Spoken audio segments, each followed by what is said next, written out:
What's up, YouTube? It's Cat Sports again. Now, this is a sports channel. Let's talk some sports. As always, let me give a shout out to the JBT community. Just Boxing Talk. We're a group of people that just love to talk boxing. And we're always looking for others to join us. You don't have to have a channel, podcast, anything like that. The only requirement is you just have to love to talk boxing. Okay? I'm Drake Finest. What's up, my friend? Tampa Thomas Morris in the building. What's happening, gentlemen? Back for a little afternoon boxing talk. After the little Thanksgiving break. I see everybody had a nice Thanksgiving. I saw you all on the in the hangout this morning. Glad to hear it. I had a nice trip up and back. Had a serious hangover this morning. But I got ingredients to deal with a hangover. Oh, let me see. What are we doing today? I'm on the wrong page. All right. Today is November the 24th. Here we go. Okay. What's up, Tampa Tommy? How you doing this afternoon? Okay. I'll put the link in shortly. Now today's show is going to be a talk about boxing decisions. You know, types of decisions. Draws, scoring, judges, just to talk about that area of the sport. Okay? Let's go into it. What's up, Ed McQueen? How are you? Lonnie Lee? What's up? Good to see everybody again. Miss y'all yesterday. We had to take out a little Thanksgiving break. But we are back safely. Now, let me see. Let's go to have a little talk about scoring and judges and that type of thing today. Okay. Decisions. What is a decision anyway? Okay. Now, other sports, let's take the big three. Football, baseball, basketball. When the winner is not determined by the end of the time designated for the contest, those sports go into overtime. Or extra baseball, it goes into extra innings, right? Overtime, extra innings, same thing. Extra period. But boxing doesn't have overtime, okay? If a fight doesn't end in a knockout, a stoppage by the referee, or other type of finish, and goes the distance, 6 rounds, 8, 10, 12 rounds, whatever it may be. Like I say, boxing don't have extra periods overtime. The fight goes to what we call the decision, right? And the decision is usually decided by 3 judges. Now, it can be decided by the referee, but normally it's the judges, right? Now, the judges they can either pick a winner or they can call a fight a draw, right? Now, there are 3 types of decisions, 3 main types of decisions. Unanimous decision, that's self-explanatory. Unanimous, all 3 judges, fighter wins unanimous decision, okay? Then we have a split decision. Split decision is 2 judges pick fighter A, the 3rd judge picks fighter B. Fighter A has a majority of the 2 judges. He gets a split decision. Then we have the majority decision. Whereas, once again, 2 judges pick fighter A. But the 3rd judge can't make up his mind, so he rules it a draw. But fighter A got a majority, 2 judges. He gets a majority decision, okay? And then remember, they can call the fight a draw. And there's also 3 types of draws.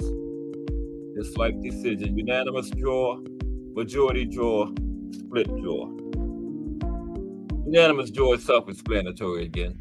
All 3 judges rule the draw, unanimous. Okay, let's go to majority draw. Majority draw is, okay, one judge gives the fight to fighter A, but the other 2 rule it a draw. So now the draw has a majority of 2 judges. It's a majority draw. Okay. Now split decision is split draw is interesting because out of all the decisions, whether the judges pick a winner or a draw, split decision is the only one where all 3 judges rule differently. Okay. Split decision. The first judge gives it to fighter A. Second judge gives it to fighter B. Third judge rules it a draw. Split draw. Okay. Okay, now let's take a little deeper, brief deeper look. If you can understand. Now, the brief deeper look at the judges. Okay. Now, like I said, in most fights there are 3 judges sitting at ringside. They want to get a good close look at the fight, right? Okay. Now, those judges are usually selected by the state commissions. Now, it's not required, but they're usually approved by the sanctioning bodies, the promoter, the fighter, and his team. Now, any of those people can complain about a judge, but it's very hard to get a judge removed once they're selected. You have to have a very, very valid reason. And I guess it's been done, but it's very rare. Once the judge is selected to judge a fight, that he's removed. Okay? Now, if at all possible, the judges are usually from neutral locations compared to the fighters. Like, for example, if you got an American fighter going up against a French fighter, you want the judges to be from like Britain, Mexico, Canada, somewhere like other than where the fighters are from, if at all possible. Now, it's happened where, like over there in the UK, right? Like it's always a UK judge or somebody from that area judging the guys over there. But if at all possible, they try to avoid that. Okay. Now, as far as scoring the fight, the modern boxing scoring system is known as the 10-point must system, right? Here's a basic look at how the 10-point must system works. Okay.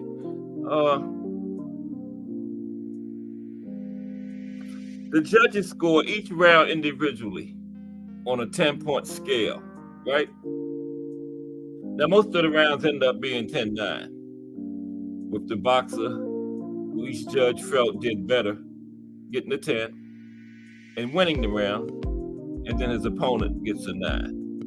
Okay. Now, it doesn't have to be 10-9. If a boxer is knocked down and hurt enough to require a standing 8 count, he loses a point. So if a boxer dominates a round, controlling and landing better punches throughout the round and scores a knockdown, he gets a 10-8 round. He can get a 10-8 round. Normally he does, but he doesn't have to. But normally it's a 10-8 round. Okay? What's up, Tim Layton? JBT. What's happening? Impartial, exactly, yeah.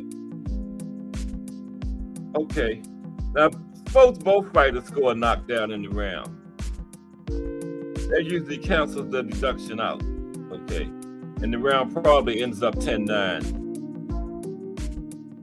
With the fighter who got the better of the round outside of the knockdown winning 10-9. Now, a fighter can get a 10-8 round without a knockdown. Okay.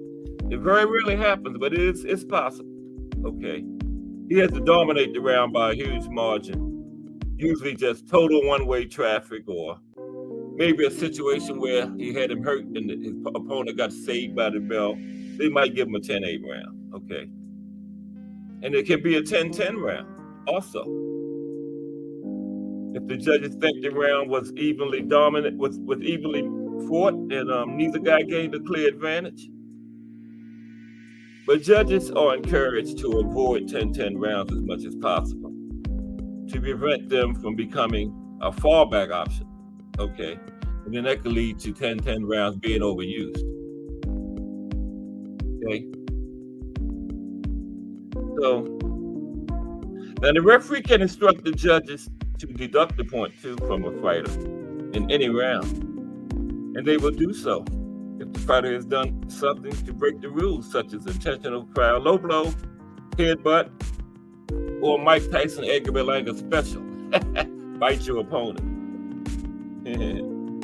Okay. Now, a fighter can also commit too many accidental fouls. The referee thinks that it happened too often. He will instruct the judges to deduct the point for accidental fouls. Okay? Okay. Let me do this, then I'm going to put the link in. One more little area on this little scoring thing. Now, what exactly are the judges looking for when they score in these rounds? Okay? Here are some of the areas that the judges are using to determine who wins or loses a round. You like that Mike Tyson Edgar Berlanga special? I thought that one up myself. I added that in there. It was nice, wasn't it? Mike Tyson Edgar Berlanga special. Okay, now these are some of the things that the judge considers when he's scoring. Effective aggression, right? Now, being aggressive does not necessarily mean effective aggression, okay? Being aggressive can give the impression of dominance, but unless the boxer is landing shots and not getting countered, it is not really effective aggression.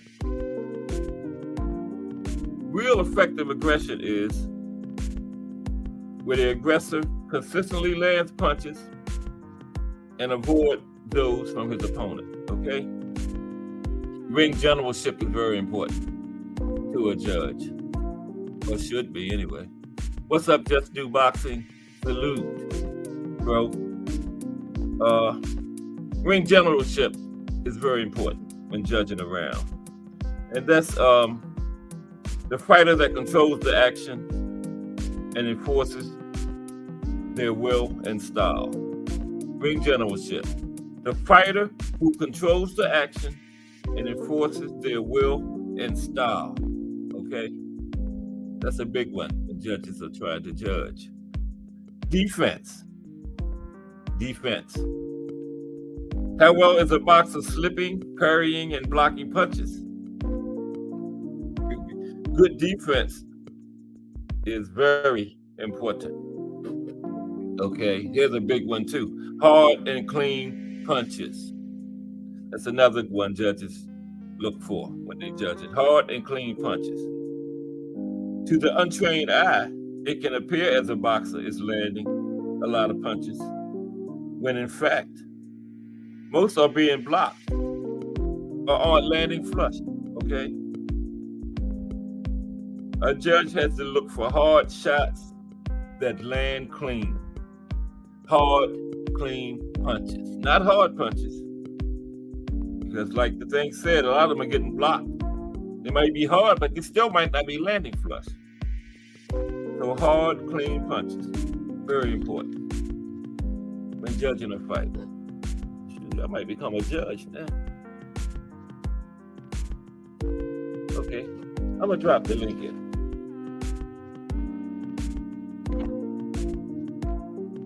What's up, Just Do Boxing? How are you, sir? How was your Thanksgiving? I don't think I saw you in Jay's this morning. How was Thanksgiving? It was Baby Dude's first Thanksgiving, right? Yeah. First Thanksgiving. Okay. for me to put the link in on my phone. I think. No.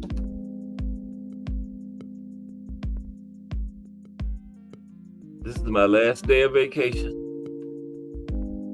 Been on vacation all week. Enjoyed it too. Didn't do nothing.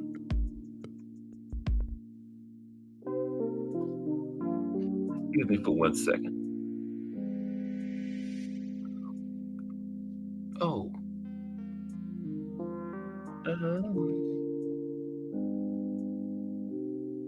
Yes, can you go over the Grand Marquis of Queensberry rules? Okay, hold on for a minute, man. I'll put this link in. Hey, I'm gonna bring you up, man. You wanna come up and help me out on that, man? I'm putting the link in now. Oh, come on, man. I can't do, as I always say, I can't do two things at once. Slash.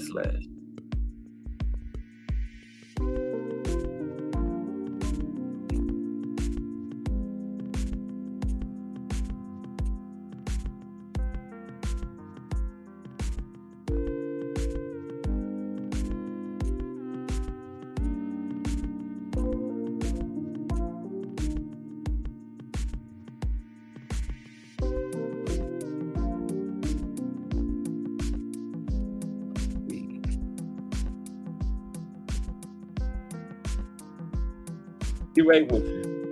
AMGN. Okay, Anne McQueen, come on up here. We're gonna do these Marquis of Queensberry rules. I think that link is right.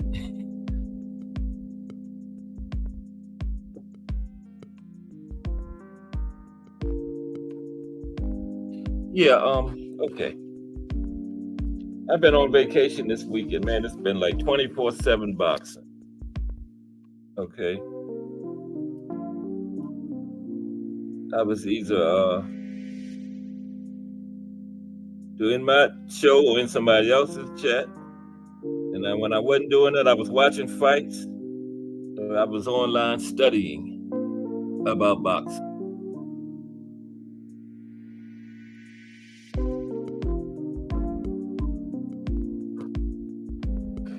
Okay, tomorrow is a big fight.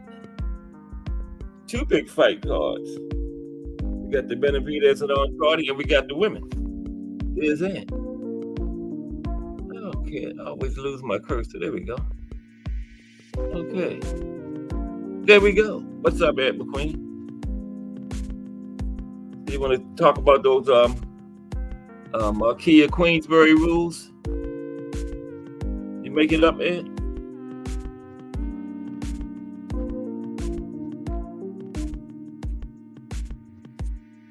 Everybody hit the like.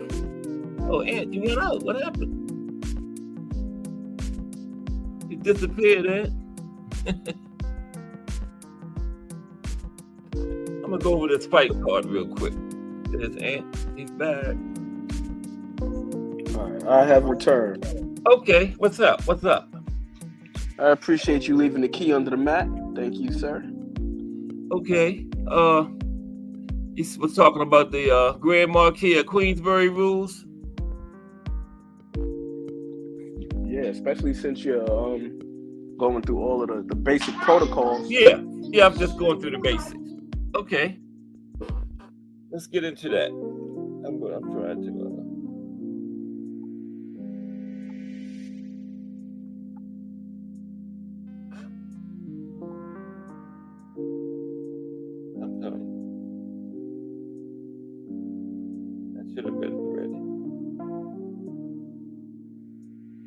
Yeah, I've been deep in the boxing all week. I've been off working. That's been my vacation. It's been boxing for me as well. I found this nice article yesterday about Southpaw and Orthodox too. I got it right here. I might, if I have time, I'm going to talk about that too. I figured you would like that. It was called, what's the name of it? The name of it is Boxing, Southpaw versus Orthodox benefits. Have you ever read that? Seen that article? It is very No, I good. haven't, but I'd definitely love to read it. Okay. Let me see. Okay. Okay, see, I got it right here. You want to start or want me to start on it? The Marquis of Queensberry. Oh, you can start on it. Also known as Queensberry Rules. It's a code of generally accepted rules in the sport of boxing. Drafted in London in 1865. Published in 1867. They were named as the 9th Marquis of Queensberry, publicly endorsed the code. Okay, they were named after him. That's just a little history of them. They were written by a Welsh sportsman named John Graham Chambers.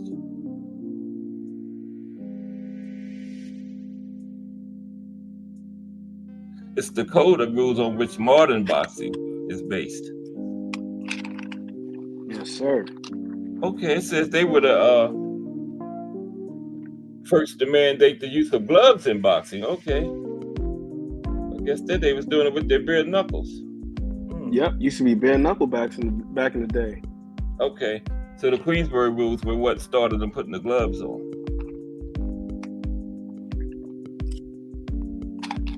See, I was curious about them. I didn't go through all of the rules, but yeah, I did, but briefly, because I was checking out this debate that was going on Twitter about long counts. You know, because we've had some controversial ones. Yeah, no, long counts, like long counts. Okay. Yeah. Like we had Mike Tyson and Buster Douglas. Where, you know, Buster Douglas was given like 13 seconds to recuperate. Yeah, that's what they said. Yeah.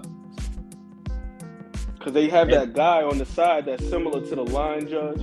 Yeah. Like in tennis, and he's got the white gloves on, and he's the one that the referee is supposed to refer to in the event that he loses the count. Yeah. But what we see in the modern boxing, and when I say modern, I mean like from like the 90s and on, or maybe even the 80s, is that the referee is counting at their own discretion. I know, that's what it looks like. Yeah. That guy on the side, he's supposed to be the one that actually starts it, right? Because the referee is sending the other guy to his corner and all that. Then he's supposed to look at him, right? The guy on the side is supposed to be the one that, because he's the one that's seeing as soon as the guy touches the canvas, whether it be his knee, his glove, or what have you. And then he's supposed to start the count, and the ref is supposed to look at him as a reference. But oftentimes what happens is these guys count at their own discretion, and then the other thing too is their timing is different. One guy could be 1. That's right. 2. Yeah, different. Yeah. 3. You know what I mean? Or another guy could be 1, 2, 3. But in the Grand Marquis of Queensberry, they make the distinction that it's not a 10 count, it's supposed to be 10 seconds. 10 seconds. That's right. That's right. And so the way the referees do it now, too, the guy, he always get a couple extra seconds on the mat because they don't pick it up from the timekeeper over there. Like you say, they just do it on their own. So, you know, you sending the guy to the corner and doing all that, then you coming back, you already been down there 2 seconds or more. Yeah. And having a conversation, it was a couple weeks ago with Thomas Hill. And I was saying to Thomas Hill, you know, I looked at the Grand Marquis, yada, yada, yada, and they said it's supposed to be 10 seconds, a 10 count. And he proposed the idea that, you know, a lot of these fights take place in arenas where they have some sort of technology, a jumbotron or a screen. Yeah. To where they can have that count going on the screen and everybody can see it. Sort of like no the time discrepancy or controversy. Similar like how the how play you go clock to a in football, game. right? Exactly. I was about to say the perfect example. Play clock in football, the shot clock in basketball. There's no question as to where they are in the particular possession. You got 24 seconds on the clock. When it's 5 seconds on the play clock, that's how much time you got left to take the shot. And everybody can see it. And everybody can see it. Right. Nobody is oblivious to how much time is going on. Except in boxing, we don't know how much time the guy has laying down on the floor. 9 times out of 10, we're not looking at the guy or the timekeeper on the side with the white gloves. We're not looking at that guy. The ref ain't even looking at him. So then you're looking at TV after that, you can't even see him. You know? Yep. So yeah, that would be a very good idea. But I doubt if they would do it because they would clear too much up. You know? Like they want the confusion. Mike Mazik, salute. But it says here, as my guy Prince said, controversy. Yep. Now the Queensbury, the third rule says the rounds are to be of 3 minutes and 1 minute between. Is it still 1 minute between? Or going to 2 minutes? It's still 1 minute? I believe it's 1 minute, but then sometimes it depends on the fight because again, there goes that discretion thing. Yeah, because I've seen more than 1 minute plenty of times. Because you go to the commercial, they more than a minute, you know. So, yeah. If either man falls through weakness or otherwise, he must get up unassisted. The boxer has 10 seconds to allow him to do so. That's what you've been saying, 10 seconds. Don't say nothing about no 10 count, 10 seconds. To allow him to do so.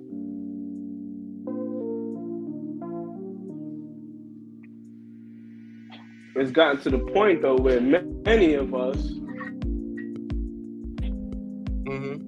believe that it's a 10 count and not 10 seconds now at this point. So there's a lot of debate and a lot of controversy regarding certain fights. Yeah.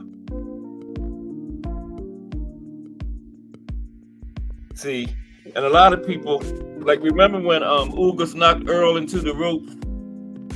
A lot of people don't understand how that works. That wasn't being, you got to be helpless on the ropes before that rule of knockdown. A lot of people just say, well, he went into the ropes, it should have been a knockdown. No, he wasn't helpless.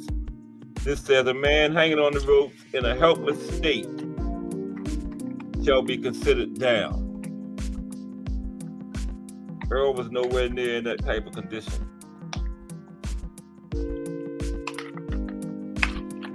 Another one of those distinctions, you know, you got to pay attention to the jargon and the verbiage being used. That's right. Yep. Yeah. That's why the referee didn't call it, because he hit the ropes and bounced right back off. No seconds or any other person to be allowed in the ring during the rounds. Yeah.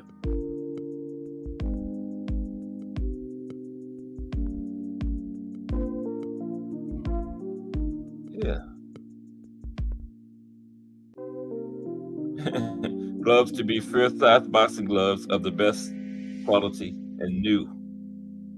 So why did they didn't? This wasn't something about Bud's gloves was cracked or something.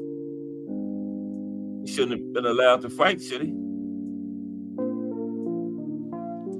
I believe that's why a lot of times when a fight occurs, you'll see them backstage and the gloves will still be in plastic before they're put on.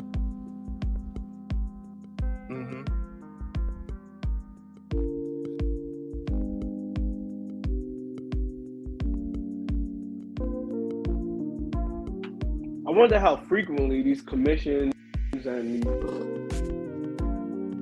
What did you say, Aunt? Oh, I was reading. Okay, yeah. Then they got the modern rules. Where did they start at? Ooh, that's a long one there. What you say about the commission, Aunt? To be a fair stand-up boxing. Now see, this says to be a fair stand-up boxing match in a 24-foot ring. But the ring varies, right? It don't always have to be the same size ring. This is always near that size as practicable. No wrestling allowed.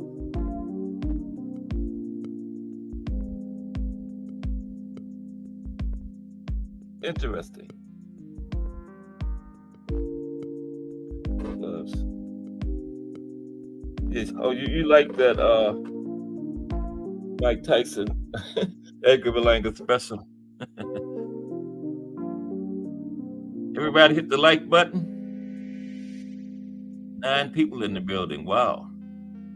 What happened to Tampa Tommy? Okay, now this article was called here tomorrow. This article was called Boxing, Southpaw versus Orthodox Benefits. Okay. You still there, Aunt? Have we lost Aunt McQueen?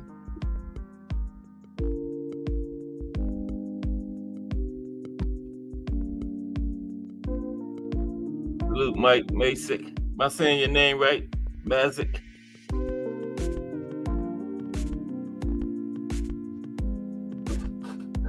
I'm trying to wait for Aunt to get back before I start reading this.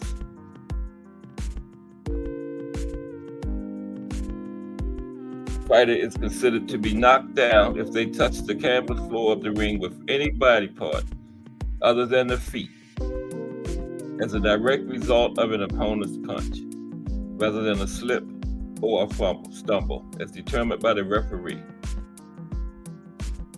Here we go. Once a knockdown occurs, it says once the knockdown occurs, a referee begins counting until either he reaches 10 or the fighter returns to their feet and continue. Whichever occurs first. See, this thing don't say nothing about the timekeeper. That's what I was looking for. I guess it's probably because back in those days it was implied. You know, they just knew 10 seconds, that's it. Yeah. Now, once all the controversy came in, standing 8 count.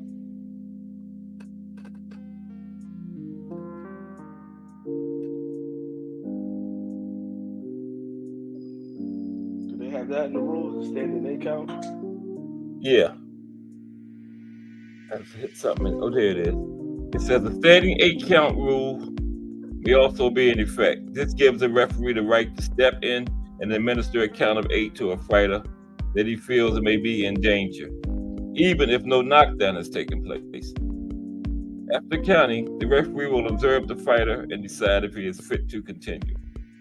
For scoring purposes, a standing 8 count is treated as a knockdown. But see, I just usually don't see standing 8 counts unless there is a knockdown. But it's up to the referee. So if he gives a fighter a standing 8 count without a knockdown, his opponent can still get a 10-8 round. I did not know that. That's very interesting. It makes a lot of sense. Have you ever seen him? You said depends? No, I said that makes a lot of sense. Yeah. Have you ever seen a fighter get a standing 8 without a knockdown? I can't remember ever seeing that. I can't remember. I'm pretty sure I've seen it, but I don't think I was making note of it. So yeah. So he's supposed to get a 10-8 round for that. And you know, a fighter can get 10. Don't have to have a knockdown to get a 10-8, but I don't think I ever seen that happen. Now remember the Ryan and Tank fight when they gave Tank. Didn't one judge have it 10-10 or something after the knockdown round? Yeah, they did. That was in that second round. So Ryan must have, if he hadn't got knocked down, he maybe was going to get a 10-8 from that judge. He got knocked down and got a tie. So yeah, I don't understand. I guess it maybe they factored in activity, but then again, I don't know. Because I know in that round, from my understanding, Tank only threw 6 punches. That's according to CompuBox, but you know that's an approximation, not necessarily a definite. Yeah. So it's not an exact science. But according to CompuBox, Tank only threw 6 punches, landed 3, with one of them being the one that produced the knockdown. And I know that Ryan was extremely active in that round, so I don't know how they would score that round. He did good, but I don't think it was no 10-8. But you know what? I would hope that I wish they would come up with another name other than CompuBox, because they make it sound like it's some computerized thing, you know. Which is not. But it's a human with a clicker in their hand. Yeah. So yeah. Maybe they can find a way to Maybe they could find a way to produce these statistics with some sort of AI, maybe. I don't know. Flawless mentality. Salute. Uncle Dre Finest back in the building. What's happening? I saw you wondering where I was at, Dre. I came in like a minute after you wrote that up there. I was trying to get it together. Yeah. I wouldn't mind if they would stop calling that comp box, though, because they had people. I used to think at first that it was some kind of computer, something on the gloves, registered on a computer or something, until I found out what it really was. The way they make it seem. Remo in the building. Remo says, boxing can be made so interesting visually if a digital clock is put in place. Replace for low blows and open scoring round by round. That's what you was talking about, Ant. And I gotta give Thomas Hill the credit for that idea, because I said that's a pretty damn good idea. Yeah. Because as we were just discussing previously, Remo, I don't know how long ago you stepped in, but we were talking about the difference between a count and 10 seconds.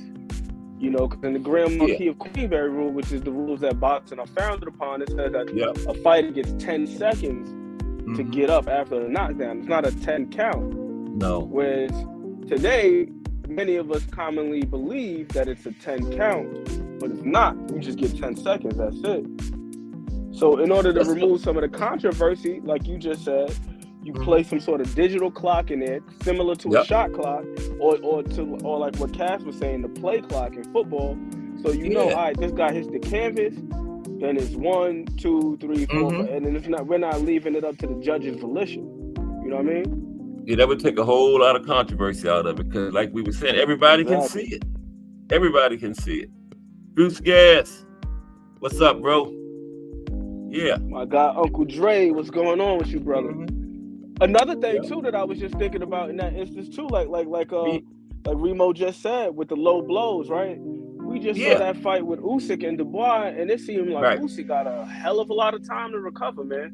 I'm serious. So if we had a clock up there, we'd be like, all right, now this dude is really milking it right now, bro. It's time to get yourself together, govern yourself accordingly, and we got to continue on with this match.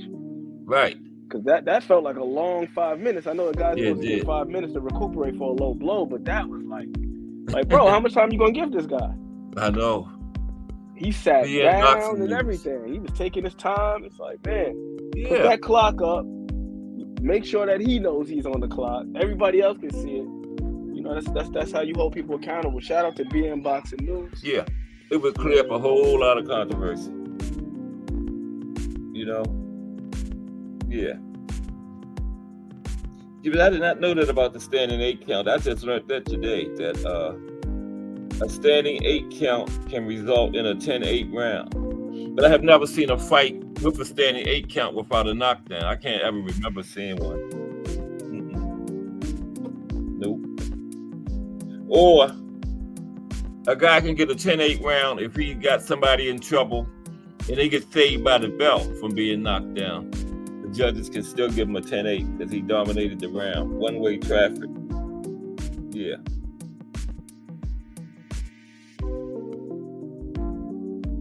Other rules.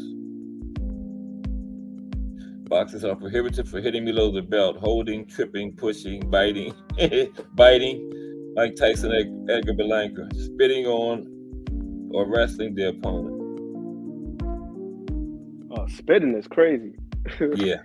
That's wild. You reach a new low if you spit on somebody. Yeah, that's worse than biting. I'd rather be bit than spit on. Boxers typically wear shorts or trunks with the waistband raised, so the opponent is not allowed to strike the groin area. Some of them had those shorts raised up there pretty high. Yeah, no hitting in the back of the head, neck. Commonly called a rabbit punch. Or the kidneys. What? Yeah. You're not allowed to punch somebody in the back either. Can't hold the ropes either while punching.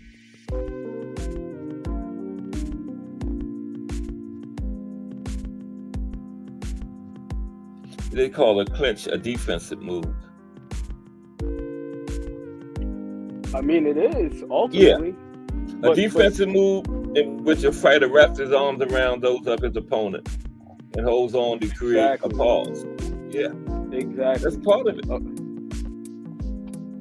But I think the difference right there is the difference between holding and clinching is just that right there. You know, like if you're controlling the guy's arm so he can't punch, if you're just holding on to his waist and everything like that, then you just holding. I was trying to bring Remo in. What's up, Remo? There you go. What's going on, man? Oh, not too much. I just wanted to jump in with you real quick with what you was talking about.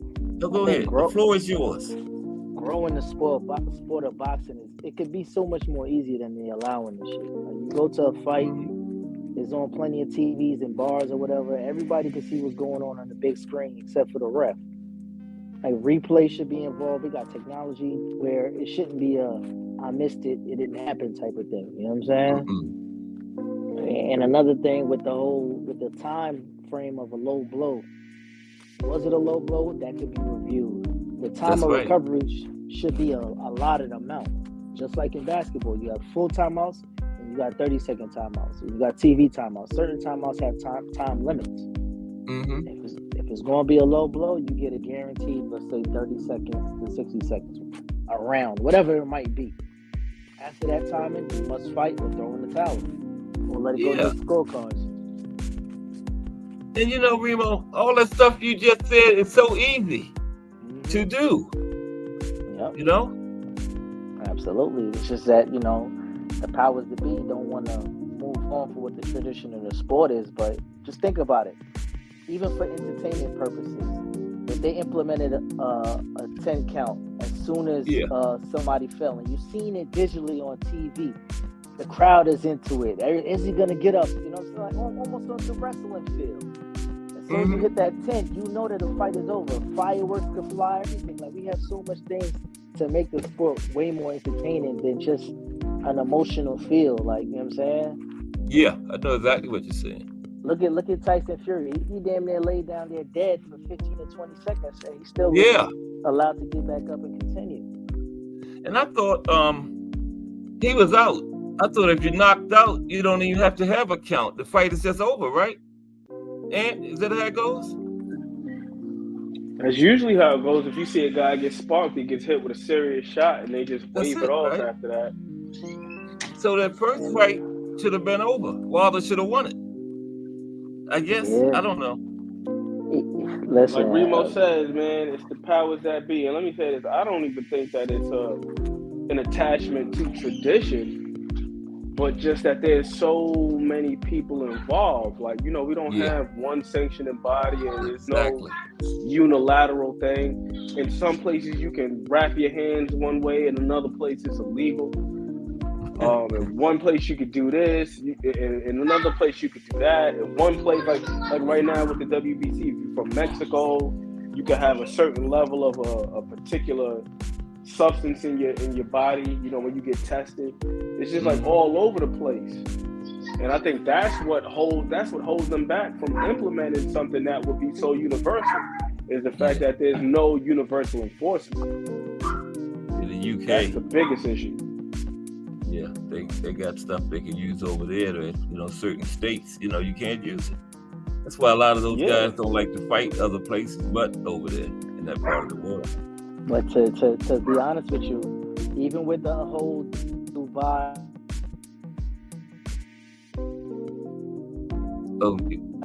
we didn't hear you, Remo. You did? Sorry, even with the whole thing with the Saudis, they're getting that big bag over there. You know, they're there for pure entertainment. They're not traditionalists when it comes to this. Right. Boxing, you know what I'm saying? Great point. So if they want certain things bent and twisted for the bag that they're offering, it can be done. That's the only thing about boxing. Boxing, it's a sport that still can be bought. Yep. There's no 100% guidelines with the way things are supposed to go. Like you say, Mexico might have certain things. The WBC has more saying than any other sanctioning body in boxing, it seems. And they we was talking about that the other night. talk about they don't want to make certain bouts due to political reasons. Like, you're in boxing, you're not in government. That should never come into it. So boxing is like preach. You'll never get it cut and dry until, you know, the biggest people say, you know what, fuck the belts. I'm just here to fight and make money. And when that comes about, then those belt organizations will kind of be scrambling for somebody to be holding their belt that matters. Yeah. Sports is something that's supposed to be a way to get away from politics and everyday life nonsense, and now they bringing that into the sport. So that's just crazy. Yeah. It's just crazy. It doesn't end though. It won't. No. Especially when that oil money speaks. It's going to speak volumes, because think about it. Somebody like Top Rank, they're not really paying out that bill. It's being covered by the Saudis for him to bring their talent out there. So it looks like the biggest fights and the biggest fighters from Top Rank are getting the opportunity out there, but they're not putting up any of the dollars. Between ESPN and the promotional companies out there, it's who's putting up the money. Mm-hmm. So all the stuff we talked about need to happen with the Saudis coming in. It's just probably going to get worse. Yeah, but it seems like they like the big boys, or they like the poor. They like to see the big dudes rumble. So, like, I mean, them dudes, it's a dying breed in the heavyweight division. Once you get past maybe number 6, 7, 8, you don't really have no real youth except for Big Baby. And it seems like he don't even want to be around. So I know the heavyweight division might die out unless the Saudis can keep it going. Yeah. Big Baby said 3 more years. He's what, 21, 22 years old? Yeah, something like that. Yeah. It's kind of sad to see, like, you know, they phasing out the Olympics. It's all the politics of this shit, man. Yeah, I know. BN Boxing News says the mob controls boxing. They can't make it a cut and dry situation like that because they have it in a manner where it can still be manipulated, like gauging the time by case basis. Yeah, I can see that. I can see that being the reason. But, well, you know, they don't get their pockets bled. Bodies will start dropping. They don't really want that. Yep, that's true. So it's like, how do you even phase them out without a heavy buyout? But the actual sport itself being so corrupted, it's hard to cut that out because they make a lot of money in bookkeeping as well. And it's obvious it's corrupt because we sitting here talking about all these things that would be so easy to implement it. They're not even making the effort, so you know they don't want to. That's the more to keep it corrupted, and just so much going on, you know. State boxing commissions, promotional companies, then you got the sanctioning bodies. It's just too much going on. It's a way to make boxing organized to the point where it can make a lot of money, but it's not even the belt holders, the sanctioning bodies. They don't really matter in boxing. It's the promotional companies. If they come about where they sort of commission the sport themselves, they all have to come together. That'll be first. That's the first step. Yeah. And then you got to find out where you're going to get paid in placement as far as like grassroots amateurs. Because there's television networks on plenty of different levels where you could put the grassroots talent on, let's say ESPN on a Thursday or a Friday. Mm-hmm. You know your main fighters going to be fighting on the Saturdays. Yeah. And then boxing also needs to figure out a time schedule where the big fights are going to happen, where it's in between, whether it be football or basketball playoffs and stuff like that. Have a season where you know you're going to get the biggest fights and you're willing to pay this type of money because this is the Royal Rumble of boxing. And you're going to pay a season for it. Yeah. You know what I'm saying? That's a good idea. They gotta figure it out together. And then there's an amateur grassroots where they can do that on a Sunday in a clubhouse in Orlando somewhere, and it be on YouTube or Twitter or whatever it might be. Just that you're getting eyes and promotional dollars coming in. This Facebook pays, YouTube pays, Instagram pays, wherever PVC land, but they all gotta figure it out together. And the belts, they could come or they could fold. But everybody got to get their pockets greased up by these promotional dollars. That's how the NBA runs and the NFL runs. All of promotional dollars. That's the first step, though. They got to come together on it. Boxing just going in so many different directions, you know.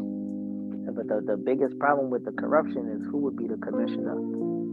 Right. That'd be the problem. That'd be the problem right there. Is who would you? Need somebody who can't be bought, man. You need somebody who can't be bought. Can't be bought. Gregory Pratt, what's up, GP?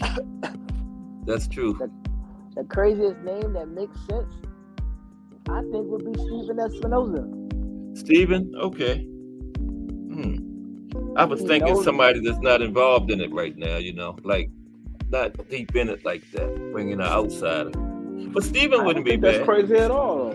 I don't think that's crazy at all because this guy, Steven Espinoza, because he's been he's been putting on high level events for some time now. I think that the thing is, though, it's going to come down to the broadcasting, like you said before, Remo. But my question is whether or not these guys can find the funding to get more of these events, like how they used to have back in the day, like Wild World of Sports and ESPN Friday Night Fights, to where we can have more fights on a regular basis, where we can establish somewhat of a rapport with these fighters. So then by the time they want to throw a pay-per-view, now we're aware of who these people are, as opposed to just, now this guy's on the pay-per-view, who the hell is he and who the hell is his opponent? You know what I mean?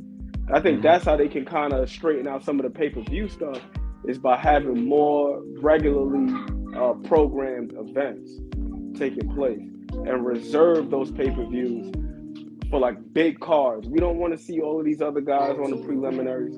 When you have the pay-per-views, stack them cards up, kind of like how Don King used to do. Yeah.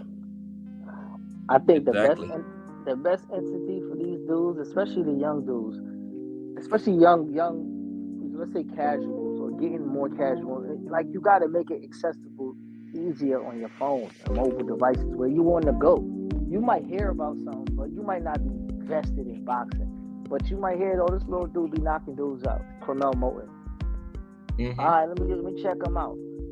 I'm not opposed to it being on let's say a Facebook or YouTube or Twitter X platform. People will laugh, but it's how we move in the world today. That's it. We always on the go. Like if you're not really getting paid, does it matter if you on TV where nobody has time to really sit down and watch something? When is the last time you watched a show the time that it comes on, like we used to do in the 90s? I can't remember. you always on the go. So yeah. I wouldn't be opposed to that. But the thing that they really need to do is have programming on a regular basis, telling a story and giving you insight on who you're watching as fighters. Because you might not know that your favorite fighter really grew up. Like, let's say Shakur. Shakur wouldn't have to be doing all this damn tweeting and typing and messaging to people if they knew his story, where he really from, and this dude had 9 siblings, and now you get the backstory of why I should like him or why I don't like him or why he's a troll, or without him actually having to do all of this shit himself. But you want fans to be vested in the sport. They got to have some kind of emotional attachment to what's going on as well. Yeah, Remo, you know how to do those all accesses at the fight time? Do that. Don't just wait till a fight to do it. You know? Yep. Exactly. Yep. But also just air more stuff, because I kid you not, I was literally having the same conversation with Tommy earlier. Shout out to my guy Tampa Tommy, because he sent me that Brownsville Born documentary. If you guys haven't seen it, you should check it out. Fantastic documentary. It's about Shushu Carrington. And in that documentary, he talks about growing up in Brownsville, how he got involved with boxing. His dad got him involved. His brother Mike gets killed, and then they even showed some of the process of the mother going to court. The court date, it was like 2 years later when the guy finally got convicted and sentenced. His journey to the Golden Gloves. You know what I mean? The relationship with his other siblings. So you got to have stuff like that. And Tommy was saying like, yo, Top Rank is already, Top Rank is got the broadcasting deal with ESPN. Why not have that as a 30 for 30? You already got the 30 for 30 series. In the building. You got certain fighters. Oh, pardon me. My bad, Miss Joette. Please and thank you. But if you already got fighters that are under that banner that are on this network, and you already have that platform being 30 for 30, why not show documentaries on these young guys that you got under that banner? Why not put them on it? The reason for that would be is because Bob is old as hell, and he knows his motto of how to make a dollar with the bottom dollar. He's not willing to go, and he don't borrow time. He don't owe none of these young boxers nothing. He don't care. Let's be real. He's 92, 93 years old now. He don't give a shit about developing nobody's story. His story's already made. He don't give a damn about nobody else. What would be good for boxing in totality would be that thing that Steven Jackson was doing. When he was running around with the different cities, he went to Philly. Oh yeah, Fight Town. Yeah, that was good. That's a way to actually grow the sport and then get that area to support boxing in totality rather than just one fighter. Because, you might have a dude that like Charlo but don't rock with Earl, but want to support the town itself. So now you get all of these dudes in the same area, like, you know what, I'm supporting the sport in a whole. And now they get an idea. It's a series now that you're looking forward to watching. It don't gotta be the time slate that you always watch it, but it's this new storyline, it's a new town coming up that you might want to check out.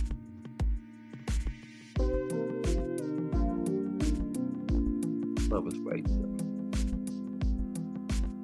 They gotta get some youth. They gotta get some youth in boxing too, as far as the promotion and all of that. Because a clean cut, we just want to worry about boxing. That's that old school shit. These kids like drama. These kids like going to see Tank or whoever, go get new tattoos and believe it or not, go get their nails done or whatever they got going on shopping. They want to feel that they could connect with their favorite athlete in common ways, like clothes, sneakers, what they into, music. That's why these outlets like that Steven Espinosa and them used for Tank and Ryan it was so unique. They didn't do the breakfast clubs and all those common interviews because the kids don't really care. They're not getting up to listen to Charlamagne anymore. They sat down with that kid who I forget his name, who Tank sat down with, but that interview did millions. The little crazy kid, I forget his Casa Knight. Okay. They did it so non-traditional. They sat down with Complex this time. It's just they went a different route. Yeah, and then the numbers reflected the audience that they targeted to. Yeah. And Ryan, he had all those followers and everything. Him and Tank, man. What was it, like 1.7 million or something? 1.24, whatever they were talking about. 1.2, yeah. It was a good mark to hit. And then Errol and Bud, they couldn't really hit that mark. It's not that they weren't promoted correctly or nothing like that, but in the young people's mind, they the older cats. Bud ain't dressing the way these young kids dress. Errol is quiet, country dude. He play with pigs and chickens and shit like that on his free time. He got a farm. Yeah, he's not really resonating with what the young culture wants to buy into. They don't give a damn about no boxing. They want to see what certain athletes is wearing to the ring and who's bringing them out. That's what I was saying. Those all access type programs, do those on the boxers, but don't just wait until they're getting ready to fight. Yeah. Do it while they're in camp or when they're not even in camp. Just do them periodically. You know what I mean? See, all access they only give you 2 in the epilogue because it's Academy Award, and so they give you the best. It does take a long time to edit that type of video, narrate it and all of that, because most of that footage be like, for the last 2 weeks that you do get, that's like 6 weeks old footage that they putting together in 2-hour episodes or 30-minute episodes. Can't they go to the fighters and make that type of thing more often?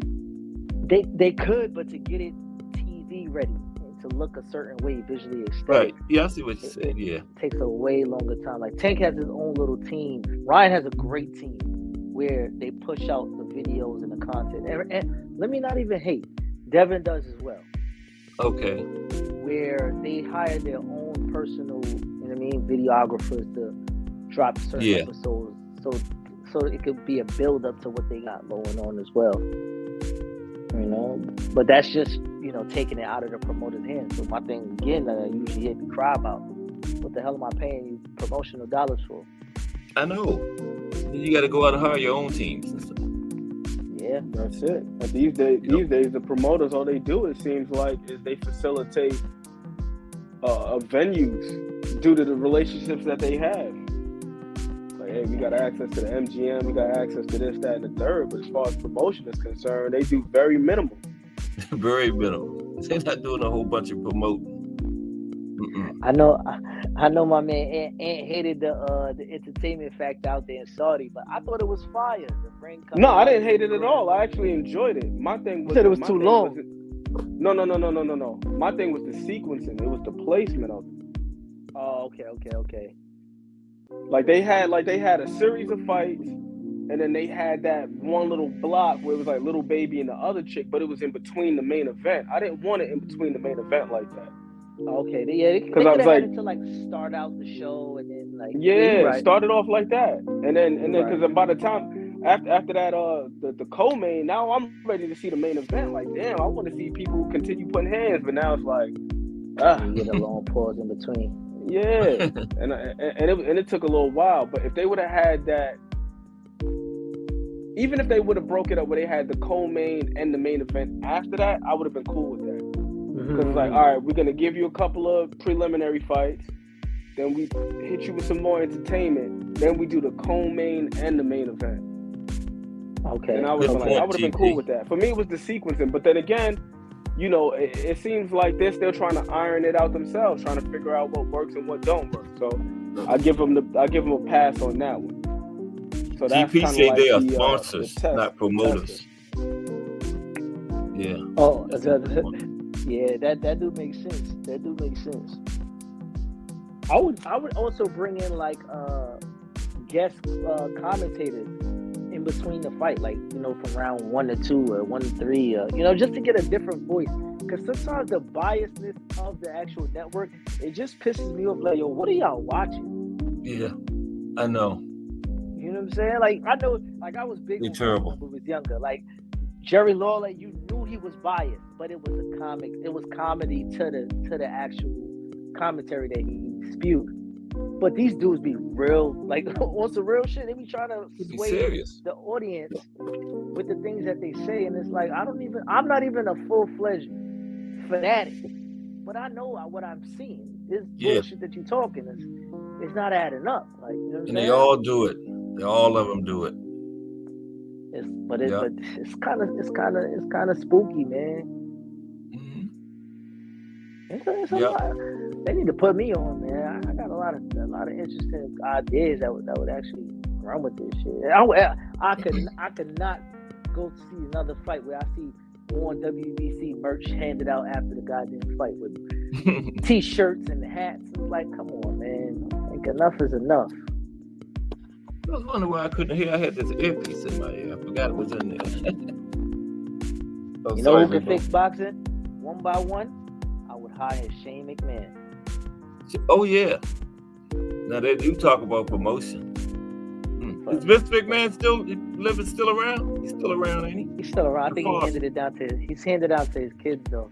Oh, okay. Yeah, but those dudes know how to put on a big event, man. Yeah. And I think they should also do, you know what I'm saying, like, to grow the number based on Twitter. I forgot what you call it. When you, the trending number. Hashtag. Trending, yeah. Whatever it is. And, you know what I'm saying? So that builds the random person coming through Twitter. Like, what the hell is this trending? There's different ways. You just got to modernize it, man. It's a big fight. They should start off with fireworks and all of that. End with fireworks. Like how they did with Canelo, and Canelo puts on great shows, especially when he was in Mexico. Yeah, that walk to the ring was amazing. And, you know, I just think they just need to make it more entertaining especially for the dollar that they asking for. Don't give me a $40 production and charging you $85. Exactly. Yeah. I want it all. Give me the bells and whistles. Give me the sexy ring girls. I want everybody got to look good on stage. Like the ring girls they had on. What was I looking at? The fight was Pro Box. Those ring girls was almost naked last Wednesday on Pro Box. Listen, man. My wife was. That's ridiculous. But guess what? You gotta bring the random man around. Like, I'm watching, baby. I'm watching. Watching it again next week. and that's it. You know, scantily clad. That's how you got to do it. Where it's like if you got your lady around, you could damn near get yourself in trouble. Like this boxing, fucking mess. It's next Wednesday, right, Aunt? It's next Wednesday, right? Yep, next Wednesday. Every other, yeah, okay. Wednesday, so next. Yeah. That was the first time I ever watched it. Back on. Yeah, Canelo does do good shows too. I can't disagree, but yeah, with that entertainment thing, I think they just got to just strike a fine balance. Maybe some of these guys that come out for the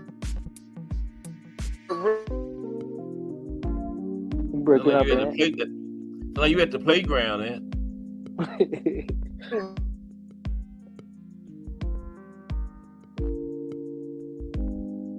But I'm gonna send that article. You know that message. I'm gonna send that article to Thomas Hill on that page. I think it's Messenger, and you on there, right?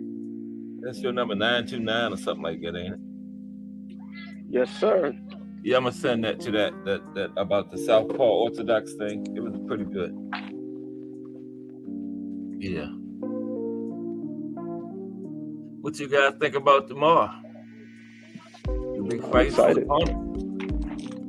Great. I was gonna ask y'all one question about the what's today while we was on the promotional thing.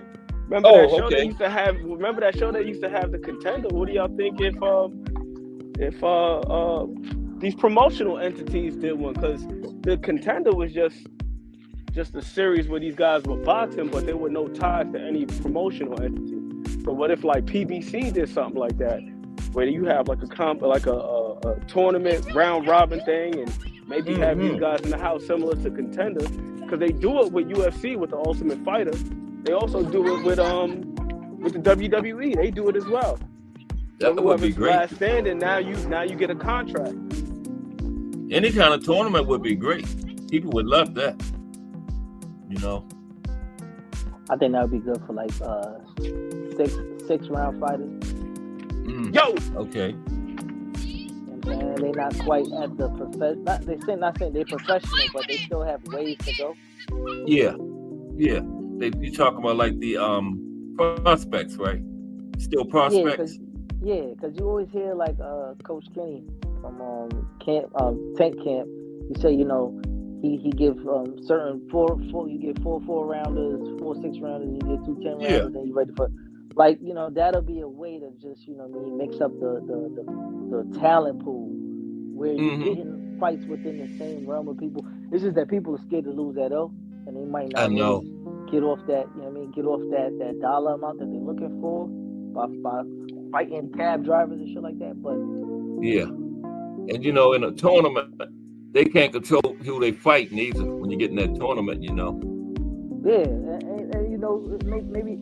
maybe up a prize at the end, the prize money or something like that, where it makes it worth the while to really be risking. But I just think as though like in a format like that is so cool because I think these matchmakers been building and padding these dudes' resumes so much. When they get to that actual breaking point, pressure bust pipes, and then we find out we got Edgar Belengas and you know what I'm saying, dudes like that who scared to press the gas. And perfect example was Zerto. Remember how his record was padded and then Bivol got in there and washed him? Tore his ass apart. Perfect example what you was just talking about. Yeah. It's like, these guys got 40 knockouts and 40 fights and 30-something knockouts, but they get hit in the chin by somebody who's an A+, or they perceive to be an A+ as well, and they fold, or they scared to fight. Up. That's what Bivol did, folded them up. So as far as upping the prize, right? Like, what do you think about, like, let's say if Top Rank were to do that, when you got a handful of prospects, and I think the primary focus should be on the youth. I don't want to discriminate against any journeyman or any guys like that, but I feel like you were saying before, keep the fresh blood in there, right?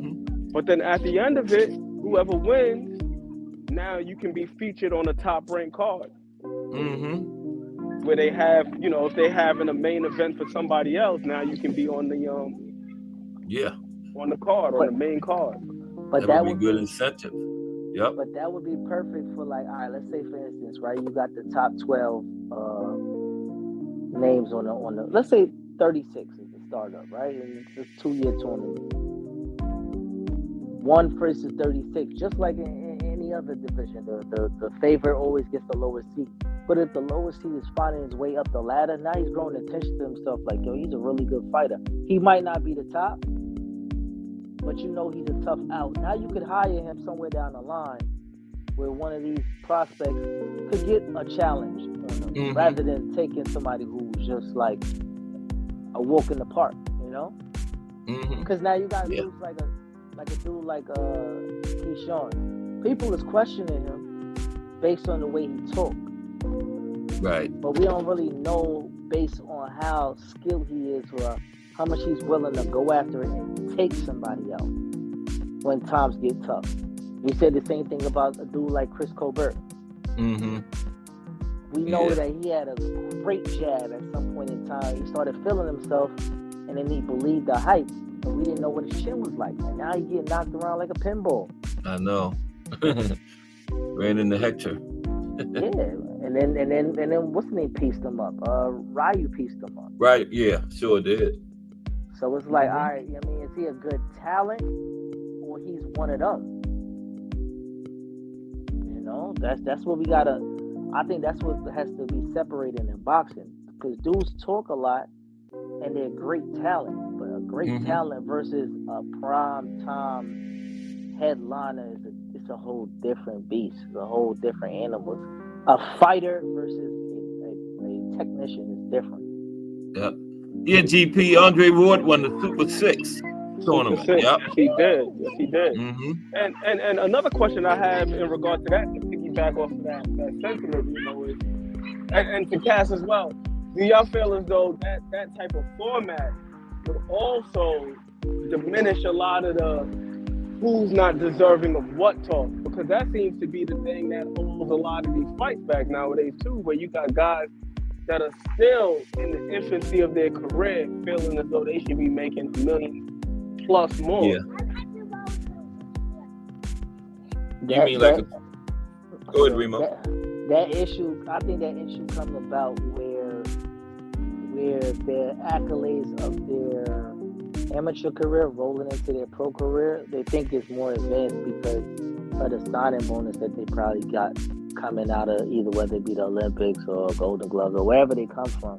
And now they coming in camps with, let's say, Frank Martin is working with Derek James and these big name fighters. He's never really gotten there, so now you think his worth is more, but he's never held a title.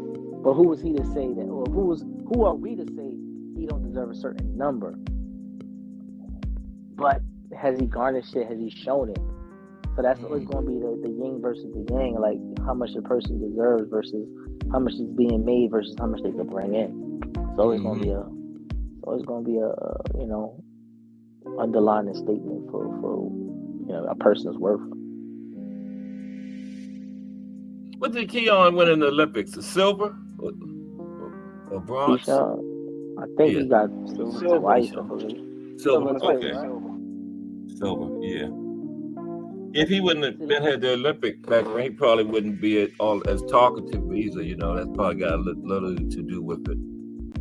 But look at a dude like Andy Cruz. He just wasn't given an opportunity to come over here. Right. He would have been big time, I think. Exactly. And he's willing to just jump in and fight as much as he can fight to get deserving. He really wants Keyshawn. Yeah, because they got him on 10 rounders already. Yeah, he's on the fastest for sure. He's the one who kind of, listen, the guy that you hyped up is the next one. I took care of him twice. Right.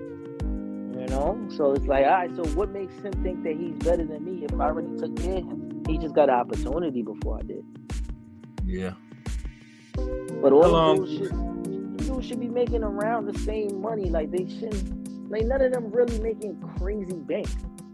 No, not yet. Anyway. Yeah, but yeah, go ahead.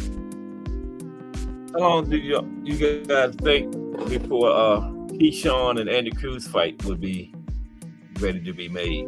I know it's not to be a while. Andy they both basically just get in there. They both keep winning. That'll be a big fight one day. Those two. The history is there, you know.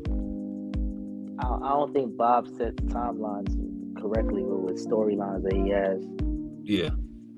And that's the problem, I think, with him. Like, a lot of the storylines that he does it, because he does get a lot of those prospects or those young guys out of the Olympic thing. He doesn't really get the gist of, the drama and picking up on storylines. Because realistically, Keyshawn has 2 fighters right now, maybe 3 fighters right now that could be big fights for where Keyshawn is at. It's Andy Cruz. Yeah. Is that Kid Austin, and it's Frank Martin. Yep.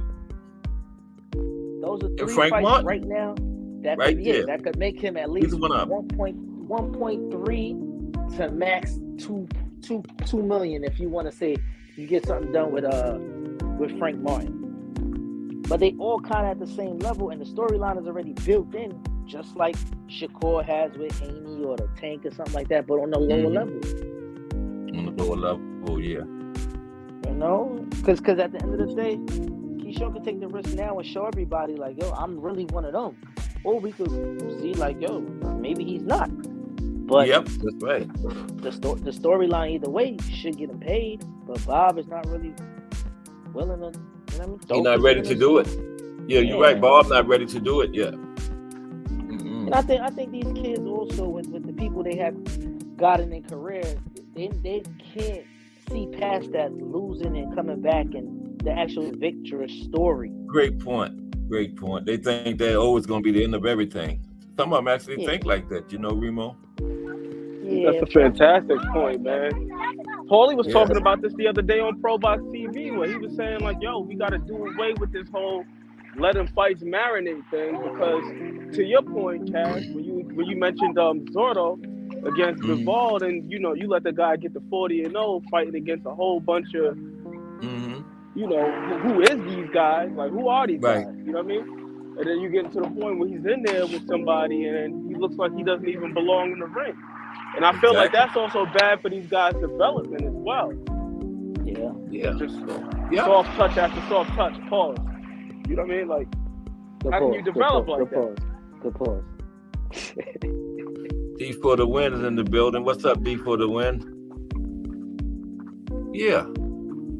Start them early. Start them fighting now. Like Remo was saying, Keyshawn and Andy now, or Frank Martin, or what was the other guy? Kid Austin. I was up to see any of those. Yeah. They got the daddies be talking and all of that. Yep. All up in the videos, talking crazy. Like you got to build up on some of that stuff, and I think that's why people love the UFC. None of them dudes stay undefeated, except for John Jones. None of them dudes stay undefeated, but they're not worrying about it. Yeah, they're not worrying about it. Build up of the next fight though. Like, is he gonna come back, and how he's gonna come back, and is he gonna go back and get his belt? He might have to kick a few people's asses to get back up to that point, but they willing to take part in that story. Like that style. Guys over there, champions got 4 and 5 losses, man. And the other thing too is that you can't pick and choose either, because it's a ranking system in there. And you can't pay for the ranking either. It's not about your relationship. It's about who you fought. If you want to get to number 10 and you number 15, you got to beat the people that's in front of you. If you want to get from here to there, you got to beat the people in front of you. Whereas with boxing, people feel like, yo, this guy's cherry picking. This guy is ducking. Anything synonymous with trying to put yourself in a more favorable position so you don't lose. It has become synonymous with boxing at this point. See, but it's all about maneuvering. For the fight that we're going to see this weekend, it's terrible that Boo hasn't been given a chance prior to this, whether it be promotional issues and who's this and who's that. The dude is too talented to not have been seen at his 20s in a level of, you know what I'm saying, where we want to see Boots now. It's like Gregory Pratt's comment. Gregory Pratt says, I think that Keyshawn is doing what he with his mouth because the promoters won't do it, so he's promoting himself. Yeah, but then he doing it himself, but he making himself look bad by not producing. Yeah. And then because then you got to be able to be able to talk it and walk it at the same time. Yeah. Exactly. If the promoter was doing their job, a good salesman can deliver. A good salesman can deliver. I can't just promise you a product. When I give it to you, it's got to be everything I said it was and more. Right. Plus more, and that's the issue. See, now, say for instance, right, fellas? If Tank said, I'm going to fight Ryan, who else? He fought Ryan already. I'm going to fight Devin. I'm going to fight Tio, and then I'm going to leave Shakur to the end, and then I'm going to retire. To get him out of retirement now is going to be double. And that's just building his own storyline, doing it how he want to do it, and basing it on the fans, the demand of the fans. The demand of the fans right now for Shakur is nothing. Yeah. Because we're waiting to see that next level, the Kobe Bryant mentality come out of him. He's been promised to us and shocked to the public that he's that good. So now when we don't see it, even at the casual standpoint, because the hardcore has been saying and preaching that Shakur is this and Shakur is that, but now they're turning on him because he isn't giving them what the product. Remo, who would be a good next fight for Shakur to prove himself against? Is that they showing against for you? For me, I think the next person Shakur should fight, depending on what Hector looks like this weekend. Because aside from Hector Garcia. Okay, Aside from Hector getting caught by Tank, he was putting up a goddamn good fight, man. Yes, he was. Yeah. It's just that Tank got that other champion. Yeah, he got that otherworldly strength. Shakur doesn't have that back you up strength. And Hector, he's gonna be willing to go forward. I want to see how Shakur will play that. I never thought about that, Hector. Yeah, it would be interesting. Yeah, I would do it. I would go Hector. I don't really see anybody else that, like they say, Loma. But Loma's how about Muratalla? Raymond Muratalla. How about him? Nah, he's where's he at? He's at 30 though. Lightweight, 35. Lightweight. Yeah. I think he's ready to step up too. I don't know. I wouldn't. I want to see somebody who's just as slick. Because Hector was kind of slick. He hit hard. They saying Jermaine Ortiz now, but I don't know if I really want to see Jermaine because Jermaine kind of squeezing his body down. No, I don't think so. I don't think he's really there yet. And he fought his sparring partner. You should know your damn sparring partner, his ins and outs by now. Right. True. So I like Hector. If not Hector, somebody who's actually at 35. From what I see, from what I see, I want to see Frank. Frank Martin, yeah, that one's we can still get that one. I want to see it because from what was shown to us, I think Derek James coaching might try to expose some shit, like There's T. Hill, Thomas Hill in the building. What'd you say about Derek James, Remo? I think Derek James coaching against Keyshawn. I mean against Shakur might help Frank Martin. I think it'd be a good little step up fight for them, for both of them actually, because they both kind of. I still would like to see Shakur and Frank Martin. Yeah, that one. That would be a good one. But we get to see Ryan next week under there's T. Hill under Derek James. That looks going to be interesting. Okay. I wonder what that looks like. What's up, T. Hill? Yo, what's good with you, fellas? What's good with you, man? Hey, happy belated Thanksgiving, everybody. Did somebody drop out?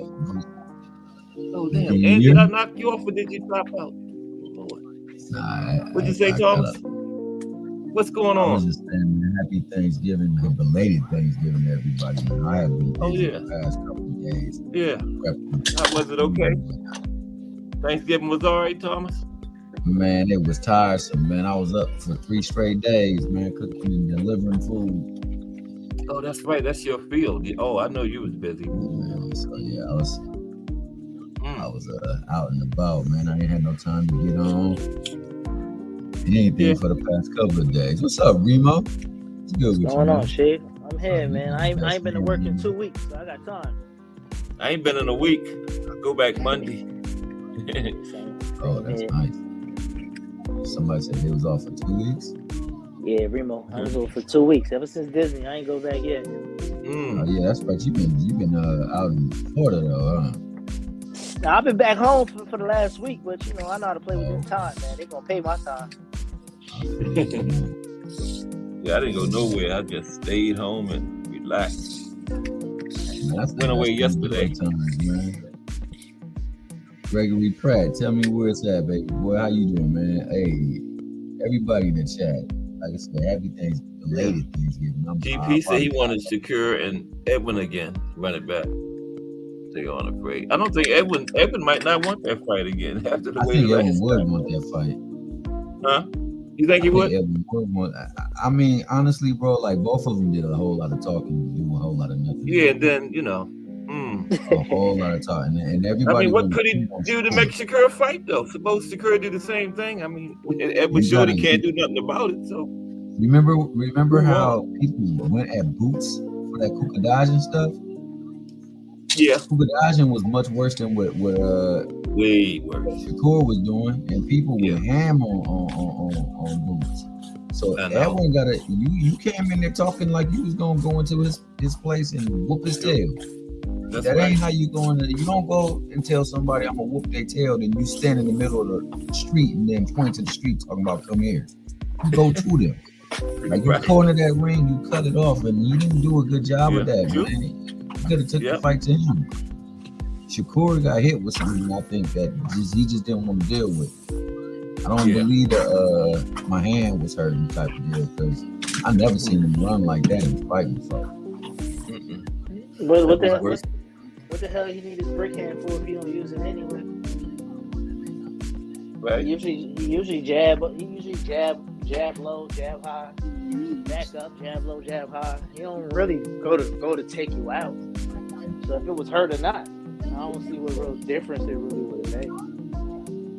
And if you was hurt, postpone it. Injury is not an excuse. If you're too hurt to fight, postpone it. If you get in there, we want to see you fight. Nah, but I mean, he's just too. He's talented enough, even with a hurt hand, that he can still pull that fight off. That didn't look like a hurt hand, bro. Like your shoulder, and then he said his shoulder was hurting too, man. The way he was raising it up when he was showboating, like it didn't look like that. But what I will say is that given what you scored a fight on, he still won that fight, and I thought he won the fight comfortably. And that's the frustrating part about it because he showed elite quick. Like I've always said, like he's more quick than fast, man. And his reflexes are amazing. Like the way he was bouncing back and forth and coming in, being right out of the way. Every time Edwin came forward, Shakur was out of there. Yeah. But then at the end, he started sticking out his tongue like he was whitewashing him. I didn't like that. Yeah, that's what I didn't like, Remo. That right there had me like, dog.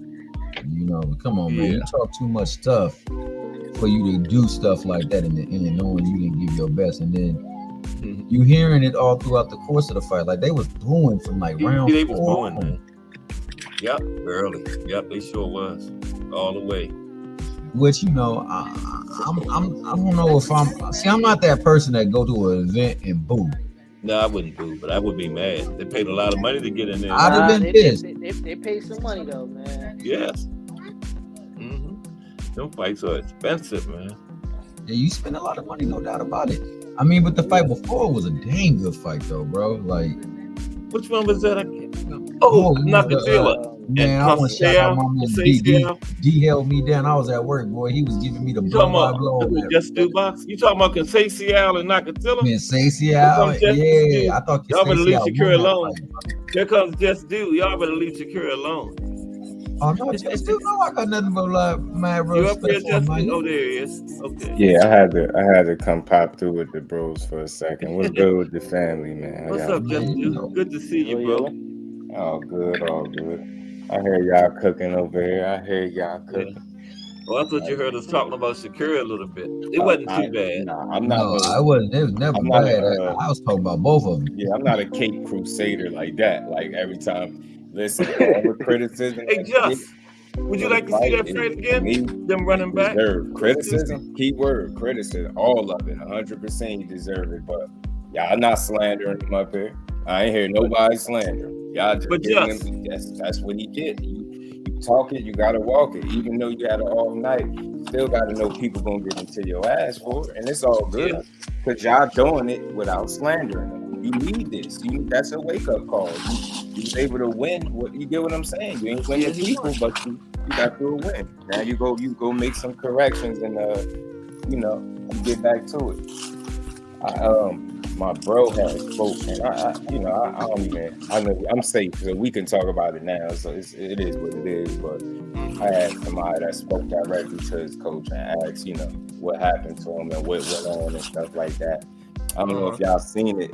It was before the fight. For what it's worth, he sent a text message to his girl talking about how he don't feel good. But he was like, he gotta get this win, gotta go get this bag, get this win. It's like, never mind it, I don't feel good, but I'm going to get this win. And that makes sense because I heard, at his camp, they had a bug, whole camp. So if y'all, I don't know if anybody caught it when I was like, I'm gonna just say this, 133.8. I know it was very subtle, but I think I don't know. I would want to see what he gonna come in the next time, but I felt like that was a little light. And then I got confirmation that he wasn't able to eat for a week, for like the last week or so. So remember, I know y'all probably remember when the camera went back on him and he was sitting back there eating. Sitting down, notice his eating a lot. Then he was eating on camera, and I seen somebody comment like, "Why the hell you eating like he ain't got a fight coming up?"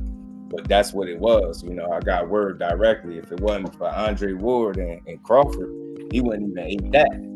They being stubborn, but they made some type of sandwich. I forgot to type in that. Like I done got all the details, but I'm not here to change the public's opinion. I get that information for me for what it's worth. I don't want to change nobody's mind on what happened. So when I hear all of that stuff, and then you see a guy that's not throwing the left hand, and you hear about the little injuries and the little nicks, and I think it's just simply from training your ass off. And now you need to learn. Now this is another lesson for you. Learn how to taper down. You get what I'm saying? Learn when to pull back. You get what I'm saying? Like this dude, he told to take a day off and still go in the gym and spar fucking junior middleweight. No bullshit. 12, 13 rounds straight. You get what I'm saying? So you got to learn how to, taper down. And I think that's what it was. Somebody threw it out there like, I wonder if he overtrained. And I'm like, hell no, I ain't think so.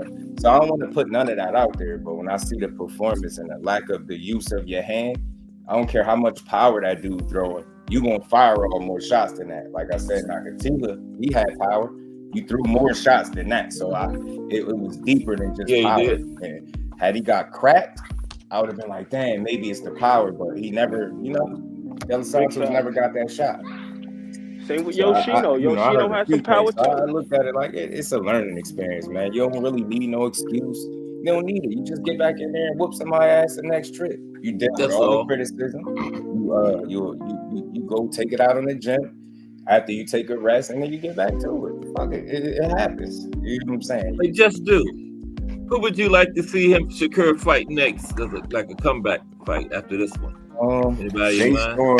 I wanted to see Del Santos because Del Santos wanted it, right? And I'm a fan of guys fighting dudes that want to fight them back. And I feel like the other guy that's showing that energy right now, that it'll be stretching because I don't know if he can make 35, is Ortiz. He talking a lot. So, he's saying he'll whoop Shakur ass. It won't even be difficult. And I'm like, I like that kind of talk. I like that energy because I believe he'll fight him. and I think it'll make a good fight. He won't lay down. But De Los Santos, man, I will say Shakur ain't offering much. But under them circumstances, I can understand it. But what was De Los Santos' excuse? Don't tell me that this flat-footed guy just became so good with his feet overnight. People said he had some of the worst footwork. Again, believe it or not, some of the worst footwork of any top fighter. I'm like, wow. So I just think De Los Santos. I'll say this: when have you ever seen him that reluctant to throw? Yeah, he deserves his play. And you're fighting a guy that's not even a puncher. So what were you waiting for? Yeah.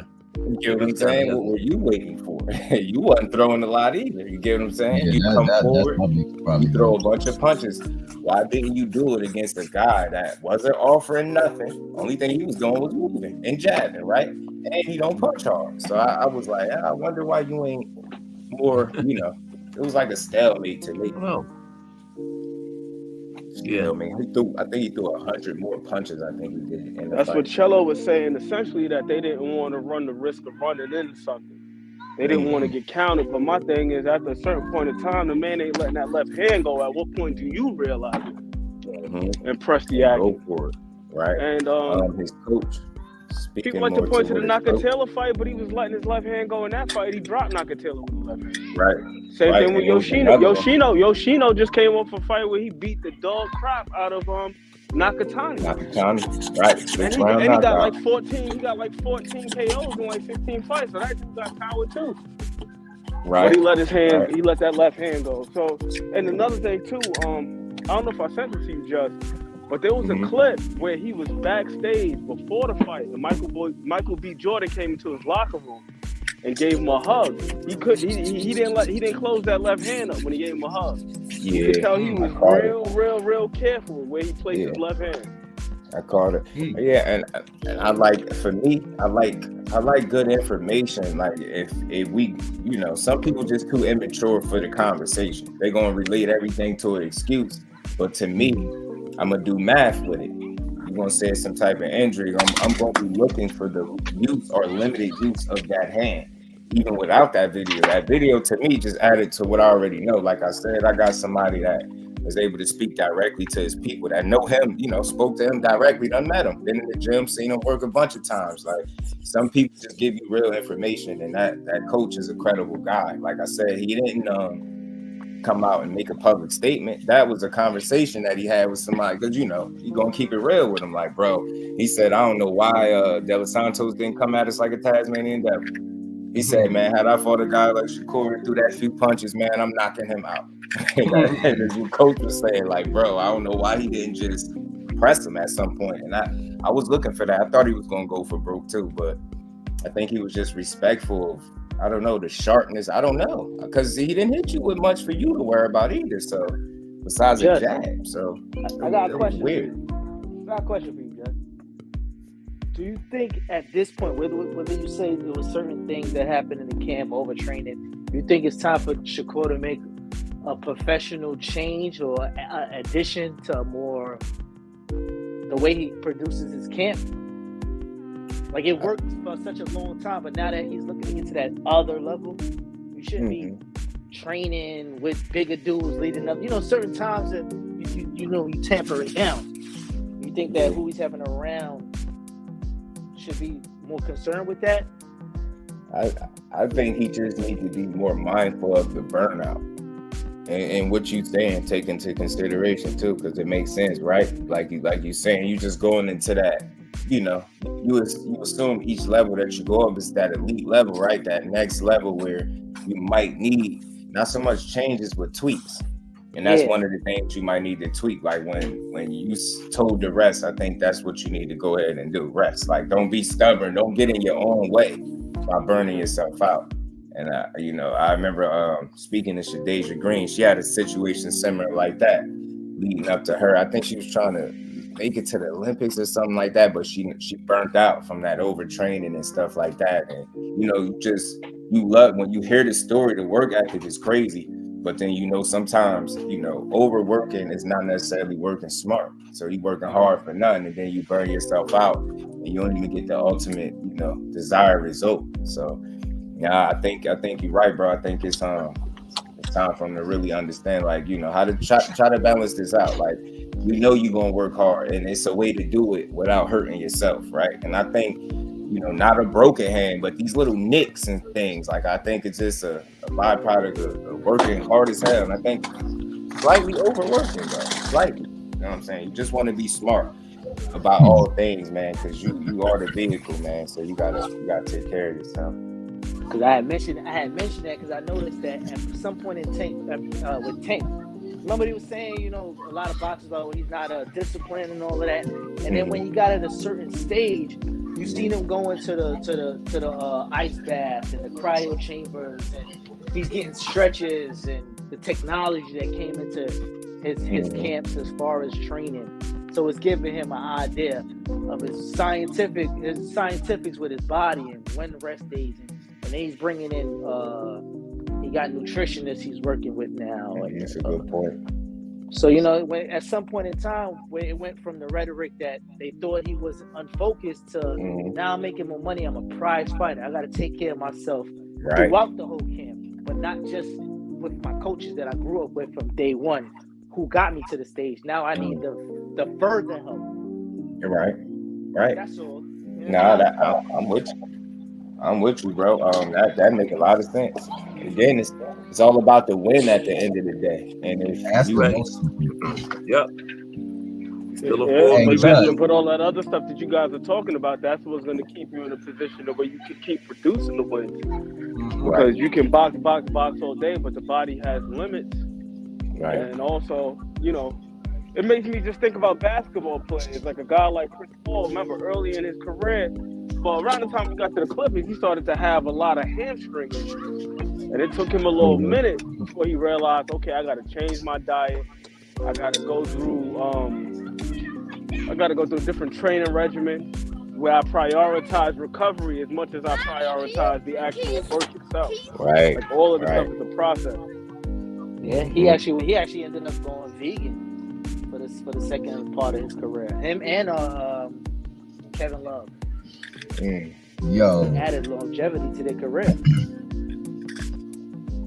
Yo, let me say a couple of things. First and foremost, to all my good brothers on the panel, man, happy belated Thanksgiving. Sorry, I didn't address anybody yesterday. All good, man. Same to you. To the Queen, Miss Joette in the chat. I see you, Queen. Hope all is well with you, and happy belated Thanksgiving to you as well. Hey, Just, what you say is so dang true, man. Like, you can't overtrain, and I know this from just doing it in the weight room myself, man, and just going hard and feeling no benefit, but feeling all kind of like setbacks and things like that. So I know that's the case, and I know he draw inspiration from Crawford, and they say Crawford constantly in the gym. Like, yo, what is he doing differently? Because I know he's right there underneath him. What is he doing differently that allows for him to continuously do that type of stuff? You said Let's what? do boxes. Ain't you coming on in 5 minutes, bro? Yeah. We're gonna go from here straight over to Just Do Boxing. Yeah, for sure. I think it's just experience, man. Come with experience, and you know what? That's a great question, bro. But I'll tell you this, and it's a great question. That's why I come up here and talk to y'all good brothers, man. I love the information and building. Glad to have you, bro. Terence Crawford had a similar. I don't want to say similar. He had a situation at one point in his career too with training, where and you know it's funny. I believe the story. He was training in Dallas, and he said he almost died out there. You know what I'm saying? He had a situation where he almost died out there. You know what I mean? Because of how hot it was, and it was new to him, and you know how hard he already works mixed with that heat. It was just a new experience. So I think this is why for me, I'm past the performance being dope.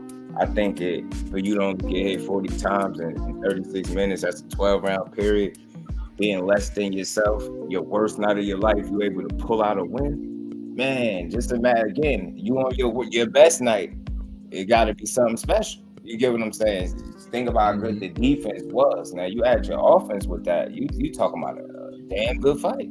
So I think that's, we know what was missing. but let's find out why. Let's figure out if this ever happens again. I doubt to see that type of performance again, but I could say anything. I'm optimistic, right? Yeah, I have to show it, but yeah, man, I think Crawford had him a little scared too. You get what I'm saying? So it's like some of these dudes are able to battle adversity different. Like some people's adversity is getting dropped, getting cut, being down some rounds and having to get back. For him, just finding a way to be successful, going as hard as you like to go, and understanding that you might need to, when those guys tell you to take a day off, that's exactly what you need, bro. That's exactly what you need. Hey man, anything could have went wrong in that ring. You get what I'm saying? So you definitely don't want to allow your own hard work to get in your way, because that'll hurt. You get what I'm saying? Ain't nothing like self-inflicted wounds. Them joints staying bad. You know what I'm saying? Exactly. I also want to say this about Crawford too, man. With Crawford, I can guarantee you that his workout is probably a lot more varied than Shakur's is. One thing I've been learning, especially over the past week and some change or so, working with my guy Tampa Tommy, is you can still be active and still recover. You know, you're not gonna do too much on your legs, and then the next day you're gonna, you know what I mean? You move on to the next next exercise. But if you spar all day, spar, you constantly get around. And we hear about Shakur. Right. Do something else at some point. Do something else. There's other things that you can be doing. Right. It doesn't always have to be sparring. James Toney had a similar issue. That's how James Toney ended up with neurological damage. He was just sparring. Great point, bro. Wasn't doing roll work, wasn't doing strength and condition and stuff like that after a certain point. Oh, man. His diet wasn't the best. He was eating Burger King and shit before championship fights. Salute to y'all, bros. Everybody. You gotta mix it up. Yep. Have a balanced regimen. Already know. Good to hear from all y'all. Y'all already know, and I hope all y'all enjoyed y'all Thanksgiving. If y'all celebrated, if not, hope y'all had a damn good day, man. I'll catch y'all in a minute. Keep cooking though, man. And we're gonna follow Just Do Boxing out the door over there. For sure. Take this show over to Just Do Boxing in 1 minute. So I appreciate everybody. Thanks for having me. We'll do it again tomorrow. Great show. Appreciate everybody in the chat. For the win, Miss Joette, Tim Layton, Tampa Tommy, and everybody on the panel. We had Al Booger, Ed McQueen, Thomas Hill, Just Do Boxing with us. Remo. Appreciate it. Okay, D for the win. I'm getting ready to shut it down. I will see y'all over at Just Do Boxing in a couple minutes. I appreciate everybody supporting my little small channel. But guess what? You got to be small before you can be big, right? Gas Sports, I'm out. See y'all.